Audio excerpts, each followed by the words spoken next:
जी को शायद याद नहीं होगा, मैं इसलिए ऑन रिकॉर्ड बता रहा हूँ। ये दो मेमोरेंडम है, ऑफिस मेमोरेंडम जिसको कहते हैं होम मिनिस्ट्री के, एक 1995 का और दूसरा है 4 फरवरी 2016 का। 4 फरवरी 2016 मतलब मोदी सरकार का होम मिनिस्ट्री का। उसमें क्या लिखा हुआ है ये सुना देना आप, किसी को और को भी जरूरत हो तो।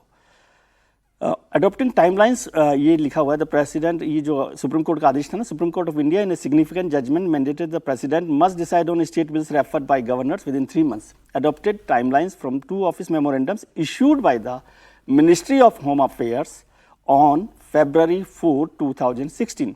These मतलब office memorandums emphasize prompt processing of state legislative proposals, prescribing a 3-month timeline for bills and a 3-week period for urgent ordinances. ये होम मिनिस्ट्री का वो है 3 महीने का पीरियड, वो खुद कह रहे हैं।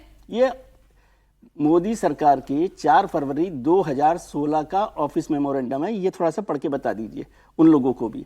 और ऑफिस मेमोरेंडम कैसे आया होगा? ऑफिस मेमोरेंडम संविधान के खिलाफ तो नहीं आएगा। संविधान के खिलाफ आएगा क्या होम मिनिस्ट्री का? ये मोदी सरकार का मसला नहीं है। कोई गृह मंत्रालय कोई ऑफिस मेमोरेंडम्स यदि दे रहा है कि राष्ट्रपति के यहाँ से 3 महीने में बिल को क्लियर करना है और ऑर्डिनेंस है अर्जेंट मैटर, क्योंकि ऑर्डिनेंस तो अर्जेंट मैटर के होते हैं, तो उन्हें 3 वीक्स में क्लियर करना है। तो इसका मतलब वो संविधान में है ना।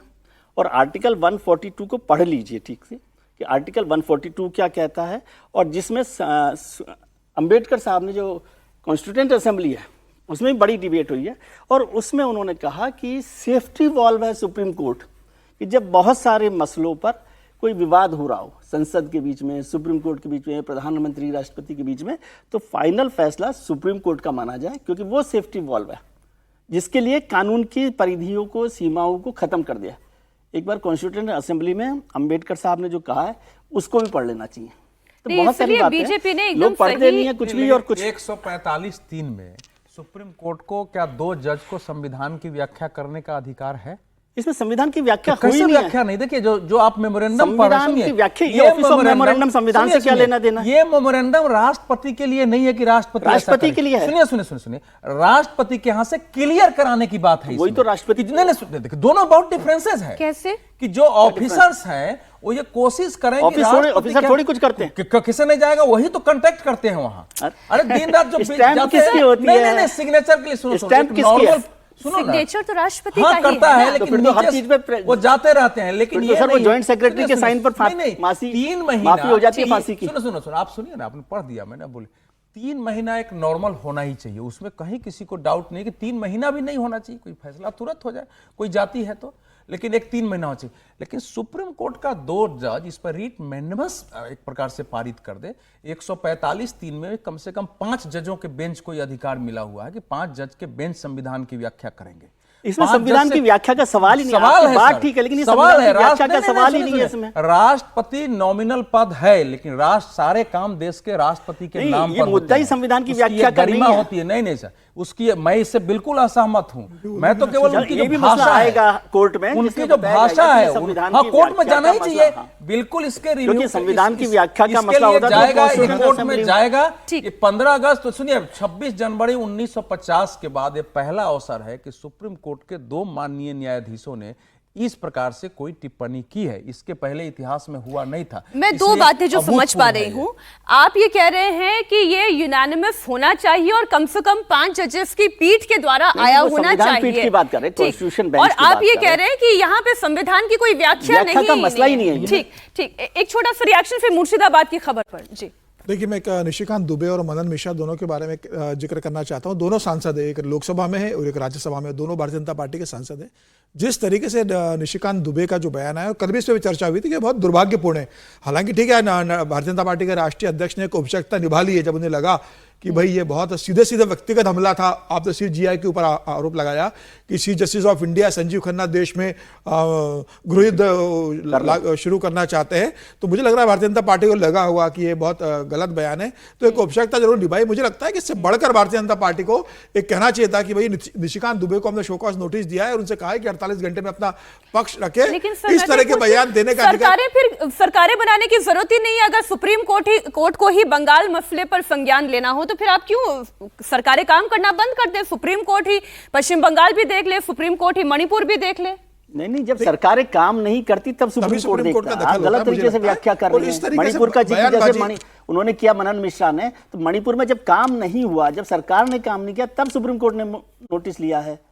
और आपने 2 साल बाद वही आप किया ये ना, कह रहे अपने हैं मतलब मुख्यमंत्री से पश्चिम बंगाल में इस्तीफा काम लिया, हुआ राष्ट्रपति है, शासन इसलिए लगा। सुप्रीम कोर्ट को संज्ञान लेने की पश्चिम जरूरत नहीं बंगाल है। और वो ये सरकाजम ही पश्चिम तो है ना बंगाल- सर कि आप जो है पश्चिम बंगाल के भावना मुद्दे के प्रकट ऊपर नहीं क्यों है। नहीं जी, भावना जी, एक की मिनट, बात। मणिपुर में वहां की गवर्नर अनुसुईया उइके ने लिख के दिया था ये कहा। कि राज्य सरकार फेल हो गई है। या तो आपने अभी गवर्नर राज्यपाल को को हटा जाकर दिया आए, वहां से, उन्होंने उसके लिख दिया है बाद क्या कि ये मुख्यमंत्री का सरकार फेल हो इस्तीफा गई? नहीं हुआ। बीरेन्द्र सिंह का इस्तीफा कब हुआ? जब सरकार को लगा कि अब स्थिति जब विधानसभा के अंदर भारतीय जनता पार्टी के विधायक अविश्वास प्रस्ताव अपनी सरकार के खिलाफ लेकर और आने वहां वाले पर थे, सरकार भी गिर आपकी- जाती आपकी सोमवार पार्टी की को। तो सरकार रविवार को और आपने आपका मुख्यमंत्री का गवर्नर। इस्तीफा लिया पश्चिम और बाद बंगाल- में आपने वहां पे राष्ट्रीय शासन लागू किया। तो मणिपुर में केंद्र सरकार फेल रही है, इसे स्वीकार करने में कोई हर्ज नहीं है। ठीक है, तभी तो मैं पूछ रही हूँ सर कि पश्चिम बंगाल में बीजेपी तो ने मनन मिश्रा के बयान से क्यों किनारा कर लिया? Yes. मनन मिश्रा ने देखिए, क्या गलत कह दिया? ये गलत किया ना। मणिपुर के मामले पर भाषा, जैसे नहीं, सुप्रीम सुनो, कोर्ट ने संज्ञान सुनो, लिया, वैसे भाषा। पश्चिम बंगाल पर क्यों नहीं सुनो, संज्ञान कौन है लिया? पश्चिम बंगाल? अभी तो नहीं, गवर्नर नहीं, गए हैं, आप गवर्नर ने दूसरे कहा विजय कि ये जी, सरकार काम नहीं विजय कर जी, रही। इसको दूसरे तो रूप कह में रहे? देखिए। नहीं कह विजय रहे, जी, वो नहीं कह रहे, वो कहाँ कह रहे हैं? ये बात ही नहीं नहीं नहीं कह रहे हैं। विजय आप जी फर्क ही नहीं दूसरे समझ रूप रहे में बात देखिए। को। देखिए उन्होंने जो कहा है उसकी भाषा गलत है। वो और क्या रिक्वेस्ट होता है कर सर? सकते, सुनिए, वो सुनिए, वकील वो बार गलत काउंसिल है। के- अरे भाई तो सुनिए ना, मैं देखिए, आप मनन मिश्रा जी अब राज्यसभा सदस्य है, वो बार काउंसिल के प्रमुख रहे हैं।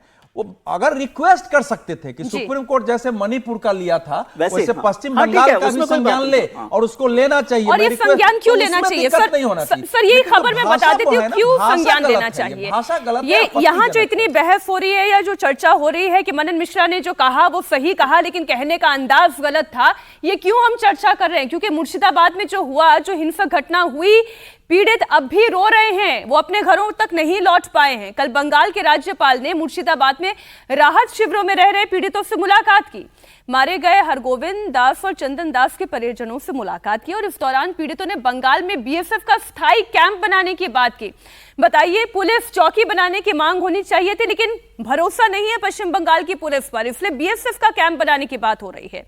बीजेपी ने ममता हटाओ हिंदू बचाओ की रैली तो कर ली, लेकिन क्या इतना करना काफी है? सरकार क्या कर रही है? इस दौरान शुभेंदु अधिकारी ने आरोप लगाया कि मुर्शिदाबाद की हिंसा इसलिए की गई ताकि हिंदू अपने इलाका छोड़ के यहां से भाग जाएं। बीजेपी ममता पर हिंदू विरोधी होने का आरोप लगा रही है। ममता इस हिंसा के लिए बीजेपी और उनके सहयोगियों को जिम्मेदार ठहरा रही है। आप फटाफट जितने रिएक्शन इस पर आए हैं वो सुन ले। What happened is barbaric. It is vandalism. This should never happen again. People are in a state of panic. A fear psychosis runs around. We should re-establish normalcy there, give people the confidence that there is somebody to protect them, and also take all steps to see that such things are warded off in future. See, many demands were there. One prominent demand was have a BSF camp there. All these demands will be examined by the appropriate authority.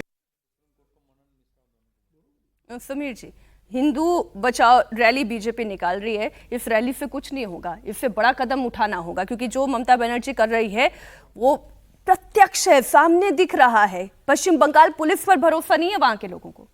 देखिए, पश्चिम Bengal police पर भरोसा नहीं है, वहाँ की महिला मुख्यमंत्री ममता बनर्जी पर भरोसा नहीं है। और ममता बनर्जी जिस तरीके से बंगाल में शासन लगातार चला रही है, पहला उदाहरण नहीं है कि मुर्शिदाबाद में जो दंगा हुआ, यह पहली बार आया है कि ममता बनर्जी इस तरह की राजनीति करती है। संदेश खाली के समय हमने इस बात को देखा है, आरजीकर मेडिकल कॉलेज की घटना के समय देखा है। तमाम तरह के उदाहरण है कि चुनाव के बाद किस तरीके से हिंसा करके जो भारतीय जनता पार्टी के कार्यकर्ता थे उन्हें आसाम भाग के जाना पड़ा।